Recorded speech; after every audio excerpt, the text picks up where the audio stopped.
Много хора се събирали, когато лекар му пръсна Пейо за убийството на Пейо. Тогава събраха 300 човека абсолютно органично. Да. Абсолютно органично, един месец след протеста. Ами сега може пак да стане, защото... Ами да жертваме някакви.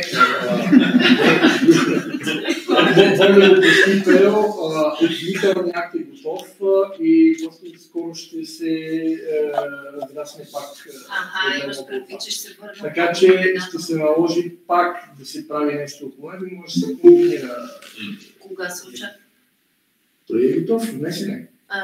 Аз го имам, защото е внесен по друго мое дело и така имам законен достъп до него. Обаче, иначе актът е внесен и това, което знам и което мога да ви кажа по него, което е скандално, че прокуратурата не е повдигнала обвинение по точка 6 на 116 член в наказателния кодекс, който е убийство в условията на домашно насилие.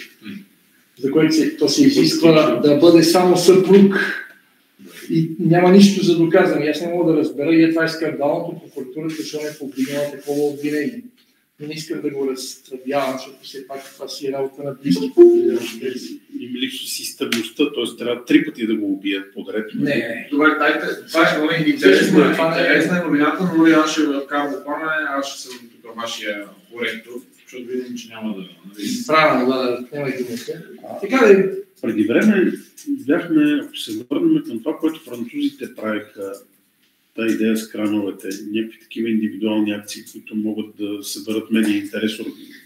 Медиа интерес, ако закачи баща на кран и падне. Не пада. Технологията е качва се и след това го задържат 24 часа. Така, и после едно досъдебно. Вижте нещата, които ще работят. Стефан, ако имам предложение само да кажа това, за медийната кампания трябва да влезе следващия един месец в ключовите телевизии. Тук сме разпечатали, те си проверила цените.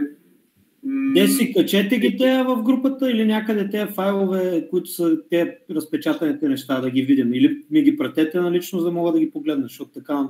Мейл по-скоро да ги пуснем. Нека са в групата, това си от тяхната оферта, това, което са направили. Ако ги има на файл... Аз съм ти казал и друг път и съм на категорично мнение с 30-те години на гърба си с българските медии, че не трябва да се плаща.